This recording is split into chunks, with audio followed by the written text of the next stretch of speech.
ధన్యవాదాలు. ధన్యవాదాలు ఆనంద్ గారు.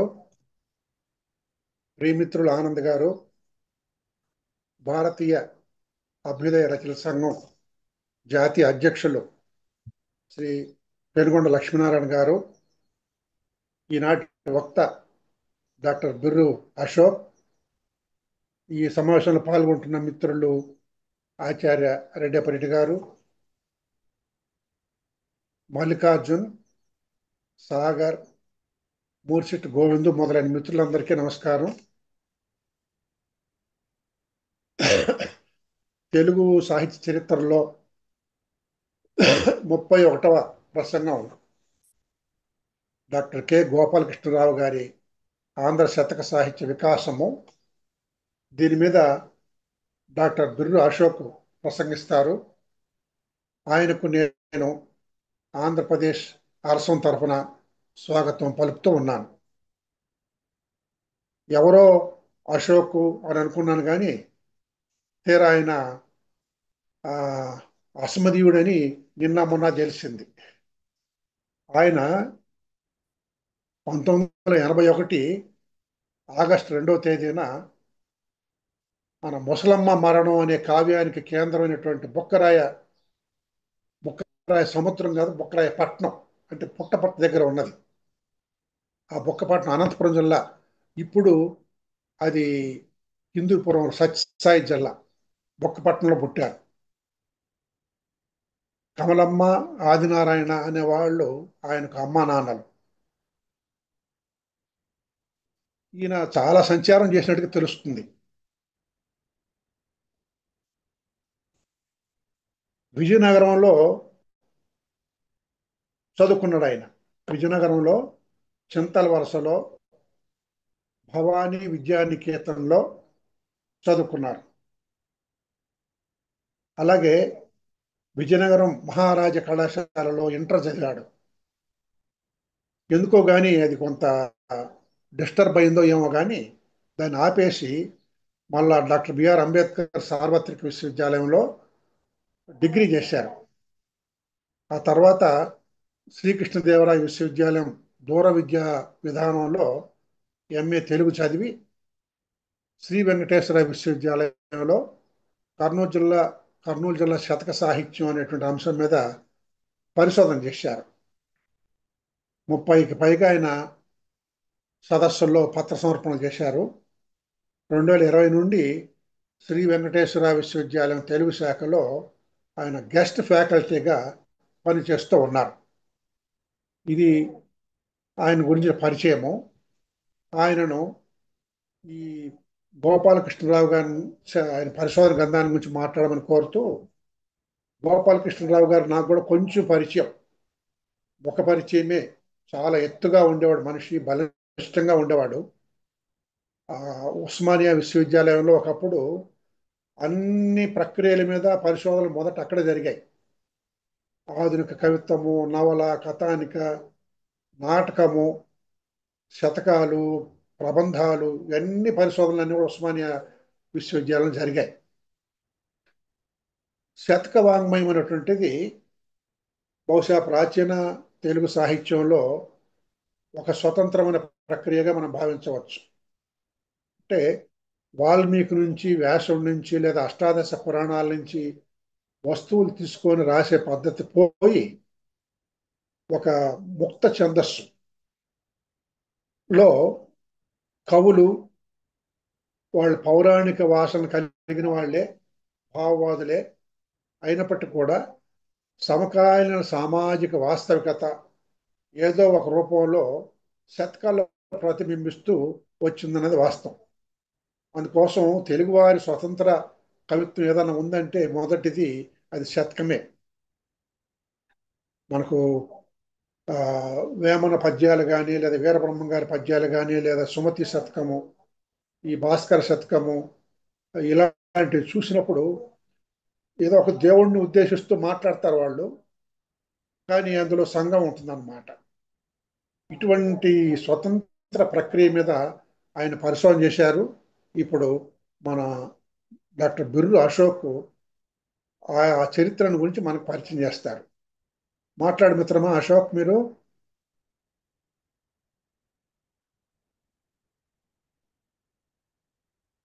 అశోక్.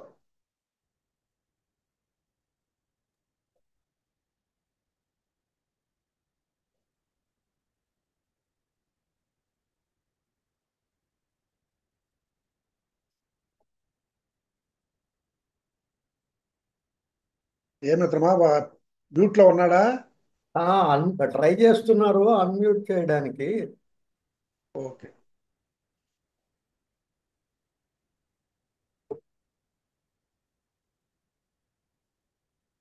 చేశారు, అన్మ్యూట్ అవ్వలేదు.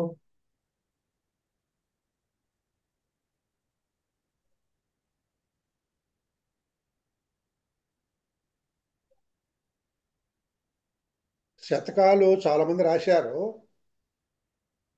ఒక అభిప్రాయం ఏంటంటే వీళ్ళు ఒక మహాకావ్యం రాయడానికి ముందుగా శతకాలు రాస్తారు అని ఒక ప్రచారం జరిగింది. అది నిజం కాదు. శతకవులంతా మహాకావ్యాలు రాసిన వాళ్ళు కాదు. వేమన ఏ మహాకావ్యం రాయలేదు. వీరబ్రహ్మం గారు ఏ మహాకావ్యం రాయలేదు. అలాగే కవి చౌడప్ప మహాకావ్యం రాయలేదు. సార్ కొంతమంది వినిపిస్తుందా ఇప్పుడు? ఓకే, వినిపిస్తోంది సార్. Okay okay sir. మాట్లాడమ్మా అశోక్. ఓకే. అరసం సభ్యులందరికీ ముందరగా ఉగాది శుభాకాంక్షలు. శుభోదయం. ఆత్మశుద్ధి లేని ఆచారం అది ఎలా, భాండశుద్ధి లేని పాకమేలా, చిత్తశుద్ధి లేని శివపూజలేలరా విశ్వదాభిరామ వినురవేమ. ఈ మాట ఎందుకు చెప్తున్నాను అంటే, ఈరోజు విశ్వవిద్యాలయాల్లో తొలి దశలో ఉన్నట్లు కాకుండా పరిశోధకులకి అనేకమైనటువంటి ఆర్థిక సౌకర్యాలు, తర్వాత పరిశోధనాంశం సమగ్రంగా చేయడానికి వెసులుబాట్లు అనేకం వచ్చాయి. క్షేత్ర పర్యటన చేయడానికి కానీ, లేకపోతే సామాగ్రిని సేకరించుకోవడానికి కానీ. కానీ ఇవేవి లేని రోజుల్లో పరిశోధనలు తెలుగులో అనేకమైనటువంటి సంఖ్యలు అంటే పుంఖాలు గల తెలుగులో వస్తున్నప్పటికీ వాటిలో ప్రామాణికమైన సిద్ధాంత గ్రంథాలు అన్నప్పుడు పదుల సంఖ్యలోనే చెప్పుకోవాలి మనం. అది కూడా తొలితరం తొలితరం పరిశోధకులు చేసినవే తప్పితే ఇప్పటి తెలుగు పరిశోధకులు లేకపోతే పరిశోధనలు అంత ప్రామాణికమా అన్నప్పుడు తెలుగు సాహిత్యంలో తెలుగు ఎంత ఉందో అలాగే ఆ పరిశోధన సిద్ధాంత గ్రంథాల్లో పరిశోధన కూడా అంతే ఉందని నా ఉద్దేశం. అయితే అటువంటి రోజుల్లో ఒక పక్క ఉద్యోగ జీవితం, మరొక పక్క వ్యక్తిగత జీవితంలో ఒడుకుదుడుకుల్ని అనుభవిస్తూ శతక సాహిత్యం మీద విస్తృతంగా పరిశోధన చేసి సాధికారికంగా ఈ గ్రంథాన్ని తయారు చేసినటువంటి డాక్టర్ కె గోపాలకృష్ణారావు గారు ఒక ప్రామాణికమైన సిద్ధాంత గ్రంథాన్ని తెలుగు సాహిత్యం వారికి అందించారనడంలో అతిశయోక్తి ఏం లేదు. అయితే ఈ ఆంధ్ర శతక సాహిత్య వికాసం అనే అంశం ఆ గ్రంథం గురించి వివరించాలంటే అదొక బృహద్గ్రంథం అవుతుంది. కాబట్టి మనకున్న సమయ అనుభవాన్ని బట్టి ప్రధానంగా ఈరోజు 4 విషయాలే నేను చర్చించాలనుకుంటున్నాను. అందులో మొదటిది డాక్టర్ కె గోపాలకృష్ణారావు గారి జీవిత రేఖలు, ఆయన సాహిత్య సేవ. రెండవది ఈ శతక సాహిత్యం యొక్క వైశిష్ట్యం ఏంటి అనే విషయాన్ని. మూడవది ఆంధ్ర శతక సాహిత్య వికాస గ్రంథం ఆయన అనుసరించిన తీరు, ఆ పరిశోధన చేయడానికి ఆయన అనుసరించిన తీరు, పరిశోధన పద్ధతి, తర్వాత ఆ గ్రంథంలో ఆయన విభజన చేసుకున్నటువంటి తీరు, తర్వాత ఆయన శతకాలను విశ్లేషించిన తీరు విషయాలు, చివరిగా ఆయన ఈ సిద్ధాంత గ్రంథం ద్వారా ప్రతిపాదించినటువంటి కొన్ని సూచనలు, సిద్ధాంతాలని వివరించాలని సంక్షిప్తంగా రేఖామాత్రంగా పరిచయం చేయడమే నేను చేయదలుచుకున్నటువంటి ఈరోజు ఈ ఉపన్యాసం. అయితే మొదటిగా డాక్టర్ కె గోపాలకృష్ణారావు గురించి చెప్పాలంటే, ఈయన ఫిబ్రవరి 24, 1926 మెదక్ జిల్లా సంగారెడ్డిలో కృష్ణారావు, సీతమ్మ దంపతులకి జన్మించారు. తర్వాత వీరి యొక్క ప్రాథమిక ఉన్నత పాఠశాల మొత్తం జనగామ, భువనగిరిలో జరిగింది. ఇంటర్ హైదరాబాద్ కాదర్ఘాట్ కళాశాలలో ఈయన 1945లో ఉత్తీర్ణులయ్యారు. తర్వాత 1947లో బిఏ ఉస్మానియా ఆర్ట్స్ కాలేజ్ నుంచి ఉత్తీర్ణులయ్యారు. తర్వాత వీరి ఎంఏ విషయానికి వస్తే ఆయన జీవితం గురించి పరిశోధించే క్రమంలో ఒక ఆసక్తికరమైన విషయం తెలిసింది ఏంటంటే, ఉస్మానియా యూనివర్సిటీ స్థాపితమైన తర్వాత అందులో తెలుగు శాఖలో మొట్టమొదటిగా 1942లో పల్లా దుర్గయ్య గారు ఎంఏలో పట్టభద్రులయ్యారు. తర్వాత 5 సంవత్సరాల వరకు ఎంఏలో తెలుగు విద్యార్థి చేరినట్లుగా రికార్డులో లేదు అని వెల్దండ నిత్యానందరావు గారు ఒక వ్యాసంలో చెప్పారు. తర్వాత 1947లో ఈటూరి లక్ష్మణరావు గారు తెలుగు శాఖలో ఎంఏ విద్యార్థిగా పట్టభద్రులయ్యారు. ఇక 1949లో డాక్టర్ కె గోపాలకృష్ణారావు గారు మూడవ విద్యార్థిగా ఉస్మానియా యూనివర్సిటీలో తెలుగు శాఖలో ఎంఏ పట్టభద్రులైన వ్యక్తిగా మనకి లభిస్తున్న ఆధారాలను బట్టి తెలుస్తుంది. అయితే ఈయన ఎంఏ పట్టభద్రుడైన ఒక 4 నెలలకే 1949 జూన్లో ఈయన ఎంఏ పట్టభద్రుడైతే 1949 ఫిబ్రవరి 22వ తారీఖున ఈయన మళ్ళీ అదే ఉస్మానియా యూనివర్సిటీలో ఆర్ట్స్ కాలేజీలో లెక్చరర్గా తన ఉద్యోగ జీవితాన్ని ప్రారంభించారు. తర్వాత ఈయన తన ఉద్యోగ జీవితంలో Nizam college, arts college, Hyderabad సాయం కళాశాల, వరంగల్ ఆర్ట్స్ కాలేజీ, ఉస్మానియా విశ్వవిద్యాలయంలో తెలుగు శాఖలో రీడర్గా, ప్రొఫెసర్గా పనిచేశారు. 1986లో వీరు తన ఉద్యోగానికి విరమణ చేశారు. 37 ఏళ్ల సుదీర్ఘమైనటువంటి అధ్యాపక వృత్తిలో ఉండి ఈయన తన పిహెచ్డి డిగ్రీ కోసం కాకుండా ఆయన సాహిత్య పరమైనటువంటి వ్యాసాలు, గ్రంథాలు కూడా అనేకం రచించి తెలుగు సాహిత్యానికి తనదైనటువంటి కృషిని చేశారని తెలుస్తుంది. అందులో ఈ సిద్ధాంత గ్రంథం గురించి చెప్పాలి అంటే ఇది 1958లో ఆయన ఆర్ట్స్ కాలేజీలో నిజాం కాలేజీలో ఉద్యోగం చేస్తున్నప్పుడు డాక్టర్ సి నారాయణ రెడ్డి గారు, పల్లా దుర్గయ్య గారు ఆయన సహాధ్యాపకులుగా ఉన్న సమయంలో పరిశోధన చేయాలని వాళ్ళ ప్రోత్సాహంతో కండవల్లి లక్ష్మీరంజనం గారి సూచన మేరకు ఆచార్య దివాకర్ల వెంకటావధాని గారి దగ్గర ఆంధ్ర శతక సాహిత్య వికాసము అనే అంశం మీద ఆయన పరిశోధన 1958లో మొదలుపెట్టారు. అయితే 1960లో వారి మొదటి భార్య అయిన సుశీల గారు మరణించడంతో ఈ పరిశోధనా క్రమానికి కాస్త అడ్డం పడిన మళ్ళీ గురువు గారి సూచనల మేరకు మిత్రుల సహాయంతో 1964కంతా సిద్ధాంత గ్రంథాన్ని పూర్తి చేసి విశ్వవిద్యాలయానికి సమర్పించారు. 1964కి 1965లో వీరికి డాక్టరేట్ ప్రదానం జరిగింది. ఈ దానికి కొత్తపల్లి వీరభద్రరావు గారు అలాగే కేవీఆర్ నరసింహం గారు ఆ రోజుల్లో ఈయన డాక్టరేట్ పట్టాకి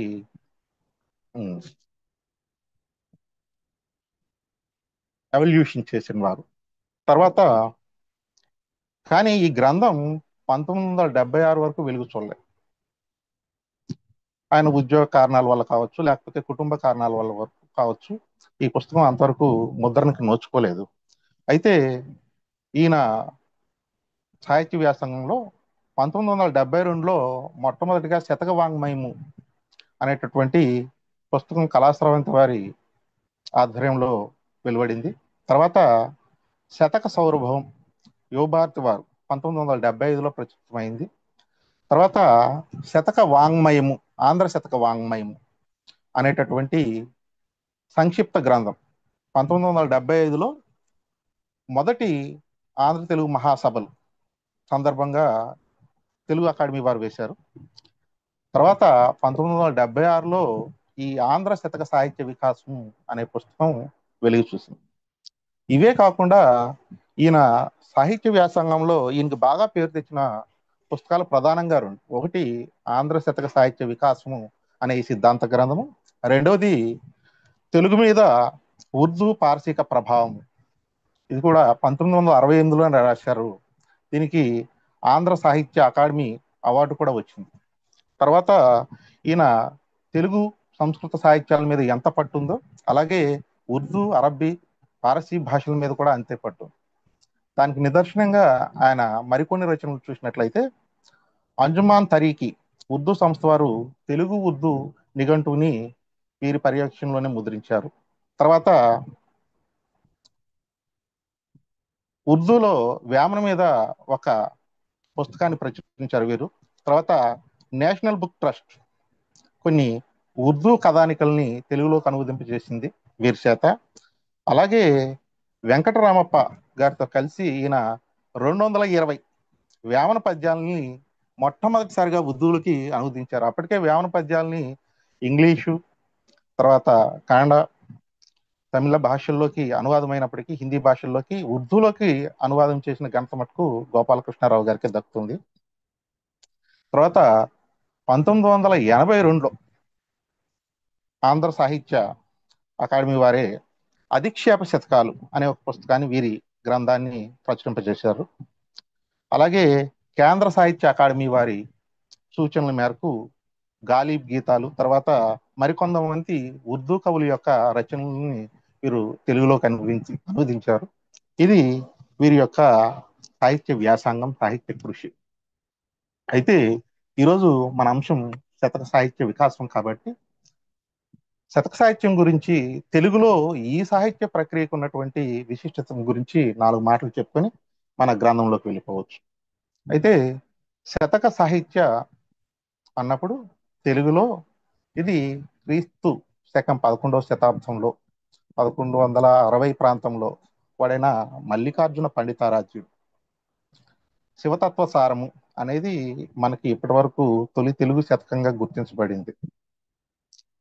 తర్వాత సర్వలక్షణ సంపన్నమైనటువంటి తొలి తెలుగు శతకంగా శివకవుల్లోనే రెండో వాడైన శివకవులైనటువంటి పాల్కురికి సోమన వృషాధిప శతకం మనకి సర్వలక్షణ సంపన్నమైన తొలి తెలుగు శతకంగా గుర్తించబడింది. అయితే సుమారుగా చూసుకున్నట్లయితే 900 సంవత్సరాల సుదీర్ఘమైనటువంటి ఈ శతక సాహిత్యాన్ని గురించి చెప్పాలంటే మొట్టమొదటిగా మనకి తెలుగు సాహిత్యాన్ని ప్రధానంగా 2 రకాలుగా విభజించుకుంటుంటాం. ప్రాచీన సాహిత్యము, ఆధునిక సాహిత్యము, లేకపోతే దాంట్లో ఉన్న వస్తువు రీత్యా చూసినట్లయితే భావవాదము, భౌతికవాదము, లేకపోతే ప్రాచీన సాహిత్యాన్ని చూసినట్లయితే రాజ సాహిత్యం, సంస్థాన సాహిత్యం అని చెప్పొచ్చు, లేకపోతే ప్రజా సాహిత్యం అని చెప్పొచ్చు. అయితే ఈ శతక సాహిత్యం అనేది సాంప్రదాయకమైనటువంటి సాహిత్య ప్రక్రియ అయినప్పటికీ ఇది ప్రజా సాహిత్య ప్రక్రియగా చెప్పుకోవచ్చు. ఎందుకు ఈ మాట చెప్తున్నాను అంటే మనకి ప్రజా కవులని కొంతమంది ఉన్నారు. రాజస్థానాలను నిరసించి సగటు మనిషి యొక్క జీవితాన్ని, లేకపోతే జీవనాన్ని, లౌకిక జీవనాన్ని వస్తువుగా తీసుకుని సాహిత్య సృజన చేసిన వాళ్ళు. అందులో ప్రధానంగా మనం ప్రజాకవి అంటేనే వేమన చెప్పుకుంటాం. ఆయన తన భావాలని వ్యాప్తం చేయడానికి తీసుకున్న సాహిత్య ప్రక్రియ ఈ శతకం. తర్వాత అదే కోవలో వీర బ్రహ్మేంద్ర స్వామి కాళికాంబ సప్తశతి, వీర కాళికాంబ శతకము, తర్వాత శివకవుల్లో ఉన్నటువంటి పాల్కురికి సోమన వృషాధిప శతకంలో కూడా మనకి అంతవరకు తెలుగు సాహిత్యానికి సోపానాలుగా 3 విషయాలను చెప్పుకుంటాం: గుడి, జడ, అలజడి అని. గుడి అన్నప్పుడు మొదట వచ్చిన సాహిత్యం అంతా కూడా ఇతిహాసాల ప్రభావము, పురాణాల ప్రభావము, అనువాదాలు, అంటే దేవుడే కేంద్రంగా, భావవాదానికి కేంద్రంగా వచ్చింది. తర్వాత జడ, శృంగార పదం, అంటే 14వ శతాబ్ది ఆరంభం, శ్రీనాథుడి యుగం నుంచి సాహిత్యంలో భక్తి స్థానంలో శృంగారం, వీరరస ప్రధానంగా కావ్యాలు రావడం. మనం అదే శ్రీకృష్ణ దేవరాయల యుగాన్ని ప్రబంధ యుగంగా చెప్పుకుంటున్నాం. వీర శృంగారాలు అంగిరసాలుగా కలిగినది. సో స్త్రీ చుట్టూ శృంగార వర్ణనలు ప్రధానంగా నేపథ్యంగా వచ్చింది. అయితే ఈ సాహిత్యంలో ఎక్కడ కూడా సగటు మనిషికి స్థానం లేదు. ఇది అంతా ఎక్కువగా లౌకిక సంబంధమైంది కాదు, అలౌకిక సంబంధమైంది. అందులో అలజడి ఎక్కడ కనిపించదు. ఆధునిక సాహిత్యం వచ్చిన తర్వాతే, పాశ్చాత్య విద్య ప్రభావం వచ్చిన తర్వాత తెలుగులో అలజడి ప్రధానంగా మనకి అనేక వాదాలు వచ్చాయి. దాంట్లో అభ్యుదయ సాహిత్యం కావచ్చు, విప్లవ సాహిత్యం కావచ్చు, స్త్రీవాద సాహిత్యం, దళితవాద సాహిత్యం, మైనారిటీవాద సాహిత్యం, అస్తిత్వవాద సాహిత్యాలు, ఇటువంటి సాహిత్యాలన్నీ ప్రధానంగా అలజడి కేంద్రంగానే వచ్చాయి. ఈ అలజడి కేంద్రంగా ఏదైనా ప్రాచీన సాహిత్యంలో ఒక ప్రక్రియ ఉందంటే అది శతక సాహిత్యంలోనే గోచరిస్తుంది. అంతేకాకుండా దీన్ని ప్రజా సాహిత్య ప్రక్రియ అనడానికి ప్రధాన కారణం ఏంటంటే, మనకి ప్రాచీన సాహిత్యంలో కానీ, ఆధునిక సాహిత్యంలో కానీ, ప్రాచీన సాహిత్యంలో ప్రధానంగా పద్యాలు, రామాయణంలో పద్యాలు, లేకపోతే భారతంలో పద్యాలు, భాగవతం పద్యాలు ప్రజలందరికీ తెలియకపోవచ్చు. కానీ ఈనాటికి ప్రజాబాహుల్యంలో పద్యం నిలిచి ఉంది అంటే అది శతక రూపంలోనే. ఉదాహరణకి వేమన శతకంలో ఒక పద్యమైనా తెలియని పల్లెవాడు ఉండకపోవచ్చు. ఇదేం అతిశయోక్తి కాదు. చిన్నప్పుడే పద్యాన్ని తెలుగు సాహిత్యం అంటే తెలుగు విద్యార్థులకు నేర్పించేటప్పుడు మొట్టమొదటిగా శతక పద్యాలని నేర్పిస్తారు. నీతి కోసం అయితేనేమి, లేకపోతే వేరే విషయాల్ని తెలియజేయడం, విజ్ఞాన విషయాలను తెలియజేయడం కోసం అయితేనేమి, కానీ సుమతి శతకం, భాస్కర శతకం, వేమన శతకం వీటితోనే ప్రారంభమవుతుంది. ఈ 900 సంవత్సరాల్లో దగ్గర దగ్గరగా 1000 సాహిత్య చరిత్రలో జనపద సాహిత్యం అంతకుముందు నుంచి ఉంటూ ఉండొచ్చు గాక, అయితే ఈ శిష్ట సాహిత్యం వచ్చిన ఈ 1000 సాహిత్య చరిత్రలో ఈనాటికి పద్యం నిలిచి ఉందంటే అది ఒక్క శతక రూపంలోనే. ఈనాటికి ప్రాచీన సాహిత్య ప్రక్రియల్లో ఈనాటికి జీవంతో ఉన్న ప్రక్రియ ఏదైనా అంటే అది కూడా శతక సాహిత్యం. ఎందుకంటే అక్షర జ్ఞానం తెలిసిన పండితుడి దగ్గర నుంచి అక్షరం జ్ఞానం లేని పామరుడి వరకు అందరికీ సుబోధకంగా విషయాన్ని అర్థం చేసుకోవడానికి, వల్లి వేసుకోవడానికి అనువైంది ఈ శతకాలు, శతక పద్యాలు. ఈ రోజు కూడా, ఇప్పటికి కూడా ఈ 2025లో కూడా శతకాలు వస్తున్నాయి. 2024లో నాకు తెలిసి కంప్యూటర్ శతకము, వాట్సాప్ శతకము అనే ఆధునిక విషయాలు, శాస్త్ర సాంకేతిక విషయాల మీద కూడా 2-3 శతకాలు వచ్చాయి. సో ఇది శతక సాహిత్యం యొక్క విశిష్టత. అంతేకాకుండా శతక సాహిత్యంలో ఉన్న మరొక గొప్ప విషయం ఏంటంటే, మామూలుగా కొన్ని సాహిత్య ప్రక్రియలు కొన్ని వాదాలని చెప్పడానికి సరిపోతాయి. ఉదాహరణకి ప్రబంధము, లేకపోతే పురాణము, ఇటువంటివి అలౌకిక విషయాలకు సంబంధించిన విషయాలనే ప్రస్తావించడానికి వీటికి సరిపోతాయి. కాకపోతే శతక విషయం అలాగే. శతకంలో భావవాదాన్ని విషయాలను ఎన్ని చెప్తామో అలాగే భౌతికవాద విషయాలను కూడా అన్నే చెప్పడానికి మనకు అవకాశం ఉంది. అలాంటి శతకాలు మనకు కొలలు ఉన్నాయి. అటు సంస్థాన సాహిత్యంలోనూ, ఇటు ప్రజా సాహిత్యంలోనూ రెండు వర్గాల వారికి ఉభయతారకంగా ఏదైనా ప్రక్రియ ఉంది అంటే అది శతకం. ఇక ఈ శతకాన్ని గురించి చెప్పేటప్పుడు శతక లక్షణాల గురించి గ్రంథంలో వివరించినప్పుడు ఆ లక్షణాల గురించి పరిచయం చేస్తాను. ఇక మన గ్రంథం వరకు వస్తే ఆంధ్ర శతక సాహిత్య వికాసం డాక్టర్ కె గోపాలకృష్ణారావు గారు. దీనికంటే ముందే మొట్టమొదటిగా మనకి 1924లో వంగూరు సుబ్బారావు గారు దగ్గర దగ్గర 200 శతకాలతో పరిశీలిస్తూ ఆంధ్ర శతక కవుల చరిత్ర అనే పుస్తకాన్ని వెలువరించారు. ప్రధానంగా 4 అధ్యాయాలుగా వెలువరించారు దాన్ని. 200 శతకాలం గురించి వారు అందులో వివరించారు. తర్వాత మనకి వేదం వెంకటకృష్ణ శర్మ గారు దగ్గర దగ్గరగా 80 శతకాలని, ఆ శతక కవుల్ని పరిచయం చేస్తూ ఆంధ్ర శతక సర్వస్వము అనే ఒక గ్రంథాన్ని, అయితే ఆ తర్వాత వేదం వెంకటకృష్ణ శాస్త్రి, వేటూరు ప్రభాకర్ శాస్త్రి, కొమర్రాజు లక్ష్మణరావు ఇటువంటి వారు శతకాల గురించి అక్కడక్కడ వ్యాసాలు రాసినప్పటికీ సాధికారికమైనటువంటి పుస్తకం, తెలుగు శతక సాహిత్య చరిత్రను తెలిపే పుస్తకం, ఒక ప్రామాణికమైనది, ఒక శాస్త్రీయమైనది తెలుగు సాహిత్యంలో రాలేదు. కె గోపాలకృష్ణారావు గారు మొదలు పెట్టేంతవరకు కూడా. అంటే 1958లో ఆయన ఈ సిద్ధాంత గ్రంథాన్ని కొరవని ఏదైతే ఈ శతక సాహిత్యం మీద తెలుగు సాహిత్యంలో ఒక సాధికారికమైన పుస్తకం లేదు, లేకపోతే ప్రామాణికమైనటువంటి పరిశోధన జరగలేదు అనే ఉద్దేశంతో దీన్ని ఎన్నుకున్నారు. దాంట్లో భాగంగా వారు సఫలీకృతమయ్యారనే మనం చెప్పుకోవచ్చు. ఈ రోజుకి శతక సాహిత్యం గురించి ఎవరైనా పరిశోధన చేయాలన్నా, శతకాల గురించి తెలుసుకోవాలన్నా ఆయన గ్రంథమే ప్రామాణికమైనది. అయితే ఈ సిద్ధాంత గ్రంథాన్ని ఆయన విభజించిన తీరు తీసుకున్నట్లయితే మొట్టమొదటిగా శతక సాహిత్యాన్ని గురించి, శతక స్వరూపము స్వభావాలను గురించి ఆయన అధ్యాయ విభజన చేశారు. దాంట్లో శతక స్వరూపము, తెలుగు శతక ప్రారంభ దశ, ఆంధ్ర శతక వాంగ్మయ వికాసము, శతకాల వర్గీకరణ అనే అంశాలను తెలియజేస్తూ వచ్చారు.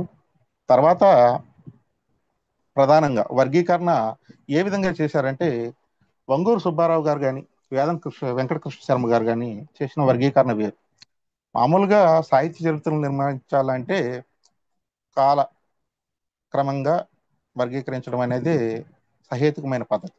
అయితే తెలుగు శతక సాహిత్యంలో ఉన్న వస్తు వైవిధ్యం వల్ల గోపాలకృష్ణారావు గారు దీన్ని విభజించేటప్పుడు వస్తువును ప్రధానంగా తీసుకొని భక్తి శతకాలు, నీతి శతకాలు, శృంగార శతకాలు, హాస్య శతకాలు, చారిత్రక శతకాలు, కథాత్మక శతకాలు, అధిక్షేప శతకాలు అంటూ విభజించుకుంటూ వచ్చారు.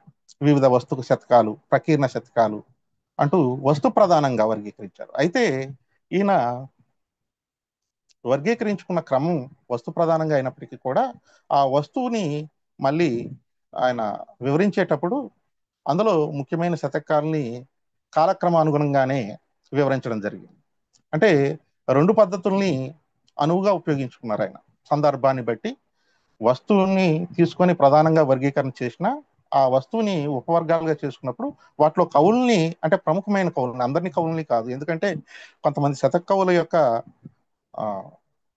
కాలం తెలియదు, అలాగే కొంతమంది కర్తలు తెలియని శతకాలు కూడా మనకు అనేకం లభ్యమయ్యాయి. కాబట్టి ప్రధానమైన శతకాలన్నింటినీ కూడా ఆయన కాలక్రమ పద్ధతిలోనే వివరిస్తూ జరిపారు. ఇక ఆయన అనుసరించిన పద్ధతి ప్రధానంగా మనకి పరిశోధనా రంగంలో రెండు రకాలైన పద్ధతులు ఉన్నాయి. ఒకటి వర్ణనాత్మకము, రెండు ఇది విశ్లేషణాత్మకం అని చెప్పి.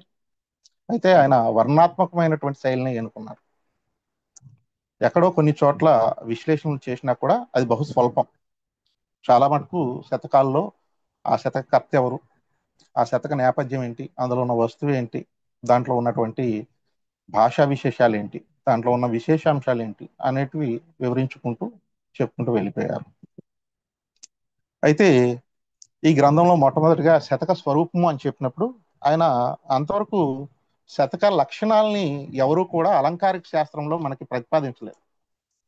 శతకం అనే ఒక ప్రక్రియనే మనకి అలంకార శాస్త్రాల్లో మొట్టమొదటిగా సంస్కృతంలో అమృతానంద యోగి 11వ శతాబ్దం ఆయన 11వ శతాబ్దం ఆయన మొట్టమొదటిగా శతకాన్ని గురించి చర్చించారు. అయితే అనిబద్ధ కావ్యంగా ఆయన చెప్పారు. తర్వాత మనకి అప్పకవి మొట్టమొదటిగా శతకం గురించి ఒక నిర్వచనాన్ని ఇచ్చి శతకాన్ని గురించి లక్షణాల గురించి కాస్త చర్చించిన వాడు అప్పకవి. ఆయన శతకాలని చాటు ప్రబంధాలుగా చెప్పారు. తెలుగులోకి అయితే వినకోటి పెద్దన తన కావ్యాలంకార చూడమనిలో శతకం అనే ప్రక్రియని సంఖ్యాబద్ధమైనటువంటి ప్రక్రియలను చెప్పుకుంటూ దాంట్లో భాగంగా చెప్పారు. మనకి సంఖ్యాబద్ధమైన ప్రక్రియల్లో ప్రధానంగా శతకానికంటే ముందరే కూడా సంస్కృతంలో, ప్రాకృతంలో కొన్ని ప్రక్రియలు ఉన్నాయి. ఆ ప్రక్రియల్లో ఒకే ఒక నియమం ఏంటంటే ముక్తక నియమాన్ని బట్టి చేసినటువంటి వర్గీకరణ. ముక్తకము అంటే ఒక విషయాన్ని స్వయం సమగ్రంగా ఒకే పద్యంలో వివరించి చెప్తే దాన్ని ముక్తక కావ్యము అంటాం. అలా ఒకే ఒక పద్యం ఉంటే ముక్తకమని, 2 పద్యాలు ఉంటే ద్వికమని, 3 పద్యాలు ఉంటే త్రికమని, 5 పద్యాలు ఉంటే పంచరత్నాలు, 8 పద్యాలు రచన అష్టకం, 9 పద్యాలు నవరత్నాలు, 12 పద్యాలు భాస్కరమాలిక, 16 పద్యాలు శశికళ, 27 పద్యాలు తారావల్లి, తర్వాత శతకం, ద్విశతి, త్రిశతి, ఇలా సంఖ్యా నియమాన్ని బట్టి మనకి ముక్తకం నియమాన్ని పాటిస్తూ ముఖ్యంగా ఉన్న వాటిని ఇలా వర్గీకరించాను. అయితే శతకం అనగానే మనకి 100 పద్యాలు ఉండాలి, కానీ 108 పద్యాలు ప్రధానంగా మనకి శతకాల్లో కనిపిస్తాయి. దీనికి కారణం ఏంటంటే ప్రారంభ దశలో వచ్చిన శతకాలన్నీ కూడా ముఖ్యంగా భక్తి భావాన్ని వ్యాప్తి చేయడం కోసమే వచ్చాయి. కాబట్టి మనకి పురాణాల్లో, ఉపనిషత్తుల్లో మనకి 108 సంఖ్యకి ఒక ప్రాముఖ్యత ఉంది భక్తి భావాన్ని వెల్లడి చేయటం. ఆ సంఖ్యా నియమాన్ని ఆ కవులు అనుసరించి ఉండొచ్చు. దానివల్ల 108 పద్యాలు, అలాగే మనకి పూజించేటప్పుడు దేవుణ్ణి అష్టోత్తర శతనామాలతో పూజించడం, కీర్తించడం, ఇవన్నీ ఆచారంగా ఉన్నాయి. ఆ ఆచారాన్ని వారు సాహిత్య రూపంలో పెట్టేటప్పుడు కూడా పెట్టుండొచ్చు అని గోపాలకృష్ణారావు గారు ఆ 108 సంఖ్య ఎందుకు వచ్చిందనే దాన్ని దృష్టాంతాల రూపంలో తెలియజేశారు. తర్వాత శతక లక్షణాల్ని అంతవరకు ఎవరు కూడా పూర్తిగా వంగూరు సుబ్బారావు గారు కావచ్చు, లేకపోతే వేదం వెంకటకృష్ణ శర్మ గారు కావచ్చు, అంతవరకు పూర్తిగా లక్షణాలని ఎవరు కూడా నిర్ధారించలేదు. మొట్టమొదటిగా శతక లక్షణాలని అంతవరకు వచ్చిన శతక సాహిత్యాన్ని అంతా పరిశీలించిన గోపాలకృష్ణారావు గారే మొట్టమొదటిగా శతక లక్షణాలని సంపూర్ణంగా వివరించారు. వాటిలో మొట్టమొదటిది సంఖ్యా నియమం. ఇందాక చెప్పినట్టు శత అనేది 100, 100 పద్యాల కల ముక్తక రచన ఏదైనా కూడా శతకం. తర్వాత చందోనియము, మకుటనీయము, రసనీయము, కవి ఆత్మాశ్రయత్వం అనేటటువంటి విషయాల్ని ప్రధానంగా శతకానికి ఉండేటటువంటి లక్షణాలుగా ఆయన తెలుపుతూ వచ్చారు. అయితే శతకం గురించి ఆయన మరొక ప్రతిపాదన ఏమిటంటే, వంగూరు సుబ్బారావు గారు శతకాలని భావగీతాలు అని చెప్పి నిర్వచించారు. తర్వాత శతకం దేశీ కవితా ప్రక్రియకి చెందిందని ఆనాటి అలంకారికులు చాలా మంది భావించేవారు. దానికి ప్రధాన కారణం ఏంటంటే మకుటనీయం. మనకి సంస్కృతంలో, ప్రాకృతంలో ఉండేటటువంటి శతకాల్లో మకుటనీయం పెద్దగా పాటించవాలి. అలాగే పక్కనే సోదర భాషలో ఉన్నటువంటి కన్నడంలో మొట్టమొదటిగా శతకం వచ్చింది. నాగవర్మ చంద్రచూడమని అనే శతకాన్ని రాశారు 1000 శతాబ్దంలో, 1000 సంవత్సరం, క్రీస్తు శకం 1000 సంవత్సరం ఆ ప్రాంతంలో. అయితే వాటిలో అప్పటికి మనకి మకుటనీయం అనేది అక్కడ వాళ్ళకి ప్రధానం అనిపించలేదు. కానీ తెలుగులో మనకి చూసుకున్నప్పుడు శివతత్వ సారంలో కూడా శివ, రుద్ర, అజ ఇలా రకరకాల శివుడి యొక్క నామాంతరాలను మొకటాలుగా పెట్టుకుని మల్లికార్జున పండితారాధ్యుడు శివతత్వ సారాన్ని రాశాడు. అయితే మకుటనీయం మొట్టమొదటిగా మనకి పాటించబడింది వృషాధిప శతకంలోనే. తర్వాత శతకారులు తమ ముద్రని మకుటనీయంలో ప్రతిపాదిస్తూ తెలుగు శతకాల్లోనే మనకి మకుటనీయం ప్రధానంగా కనిపిస్తుంది. కాబట్టి ఇది తెలుగులో వచ్చిన ఒక స్వతంత్ర ప్రక్రియగా చాలా మంది అనుకున్నారు. కాకపోతే లేదు, ఇది అంటే దీని మీద పూర్తిగా పరిశోధన చేసిన గోపాలకృష్ణారావు గారు ఇది సంస్కృత ప్రాకృతాల నుంచే మిగతా పురాణ ఇతిహాసాల ప్రక్రియలు ఎలా వచ్చాయో శతకం కూడా అక్కడి నుంచే వచ్చింది, కానీ తెలుగులో వెలిసిన స్వతంత్ర ప్రక్రియ కాదు. కాకపోతే తెలుగులో ఇది కొన్ని లక్షణాలను ఆపాదించుకొని మరింత సమగ్రత్వం, అలాగే అనేక వస్తువులకి వేదిక అయింది శతకాలు. సంస్కృతంలో ప్రధానంగా శతకాలు అన్నప్పుడు 2 రకాల శతకాలు, ఒకటి భక్తి శతకాలు, కొన్ని వేదాంత శతకాలు ఉన్నాయి. కానీ తెలుగులోకి వచ్చేసరికి ఈ శతక వస్తు వైవిధ్యం అనేది అనేక శాఖోపశాఖలుగా వర్ధిల్లింది. ఇక తెలుగులోనే శతక సాహిత్యం వికాసం ఎందుకు ఇంతగా ఉంది అంటే, పక్కనే ఉన్న కన్నడంలోను, తమిళంలోను, లేకపోతే ప్రాకృతంలోను, సంస్కృతంలో ఉన్న అక్కడ శతకాల సంఖ్య ఇప్పటి వరకు వందల్లోనే. తెలుగులోనే ఇప్పటి వరకు దగ్గరగా ముద్రిత, అముద్రిత శతకాలు అన్నింటినీ కలుపుకుంటే 7,000, 8,000 పైగా ఉంటాయి అని కె గోపాలకృష్ణారావు గారే తమ శతక సాహిత్య వికాసంలో పేర్కొన్నారు. ఇక వీరు తీసుకున్నటువంటి అధ్యాయాల్లో ప్రధానంగా మొట్టమొదటిగా తీసుకున్న అధ్యాయం ఇక తెలుగు శతక ప్రారంభ దశ. దీంట్లో కూడా ఈయన ఒక కొత్త వాదాన్ని ప్రతిపాదించారు. అది ఏంటంటే, తొలి తెలుగు శతకం ఏది, ఆ శతకారుడు ఎవరు అనేది అప్పటికి వివాదాంశం. మనకి మానవల్లి రామకృష్ణ కవి గారు మొదటగా నన్నయ్య కంటే ముందే నన్నయ్య చోళుడు ఉన్నాడని, కుమార సంభవ కావ్యం నన్నయ్య భారతం కంటే ముందరదని ఒక ప్రతిపాదన చేశారు. తర్వాత వేటూరు ప్రభాకర్ శాస్త్రి లాంటి కవి పండితులు అది కాదు, దాంట్లో ఉన్న భాషా శైలి వీటన్నిటిని చూసి నన్నయ్య తర్వాత వాడని నిర్ధారణ చేశారు. అలాగే మానవల్లి రామకృష్ణ కవి గారు ఈ శతకాన్ని గురించి కూడా ఒక ప్రతిపాదన చేశారు.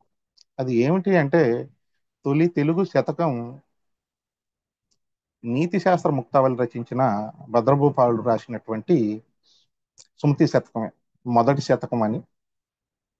ఆయన కాలం కూడా ఈ మల్లికార్జున పండితారాధ్యుడి కంటే ముందరవాడని ఆయన ప్రతిపాదించారు. తర్వాత వీటి మీద పరిశోధన చేసిన వంగూరు సుబ్బారావు గారు కానీ, వేదం వెంకటకృష్ణరాయ శర్మ గారు కానీ, లేదు భద్రభూపాలుడిది క్రీస్తు శకం 13వ శతాబ్దం, అంతకంటే ముందువాడైన మల్లికార్జున పండితారాధ్యుడే తొలి శతకారుగా, అతని యొక్క శివతత్వ సారమే మొదటి శతకంగా నిర్ధారించారు.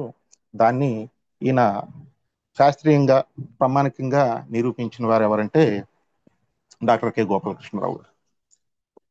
తర్వాత వీరు యుగ విభజన వర్గీకరించుకున్న తీరుని తీసుకుంటే ఇందాకే చెప్పుకున్నాం, వస్తువుని ప్రధానంగా తీసుకొని ఈయన విభజించుకున్నారన్నాం. అందులో మొట్టమొదటిగా ఈయన తీసుకున్నటువంటి వర్గీకరణ ఏంటంటే భక్తి. ఎందుకు భక్తినే తీసుకున్నారు అంటే, మనకి శతక సాహిత్యం మొదలైంది భక్తి భావ వ్యాప్తి కోసమే ఈ ప్రక్రియ మొదలైంది. దాంట్లో ముఖ్యంగా వీరశైవ కవులైనటువంటి మల్లికార్జున పండితారాధ్యుడు కావచ్చు, పాల్కురికి సోమన కావచ్చు, ఖండంలో వారు అప్పటికి అనేక రచనలు చేశారు. ఖండంలో వీరశైవాన్ని వ్యాప్తి చేయడం కోసం వాళ్ళు వచన ప్రక్రియని, అలాగే రగడల్ని, ప్రజా ప్రక్రియ అంటే ప్రజలకి మరింత దగ్గరికి తీసుకెళ్ళడానికి శతక ప్రక్రియని ఎన్నుకున్నారు. ఆ నేపథ్యంలో తెలుగులో శతకాలని తెలుగులో కూడా వారే రచించారు. అలా వచ్చిందే మనకి శివతత్వ సారము, శ్రీగిరి మల్లికార్జున శతకం, ఇది కూడా మల్లికార్జున పండితారాధ్యుల వారిదే, కాకపోతే అలభ్యం. అందులో ఒక్క పద్యం మాత్రమే లభ్యమవుతుంది. పాల్కురికి సోమనాథుడు పండితారాధ్యుడి చరిత్రలో దాన్ని కోట్ చేయడం వల్ల మనకు తెలుస్తుంది. తర్వాత పాల్కురికి సోమనాథుడి వృషాదప శతకము. ఇవి భక్తిభావ వ్యాప్తికే వచ్చినప్పటికీ ఆనాటి సమకాలీన సామాజిక జీవితాన్ని మొట్టమొదటిగా ప్రతిబింబించిన ప్రక్రియ ఈ శతకం.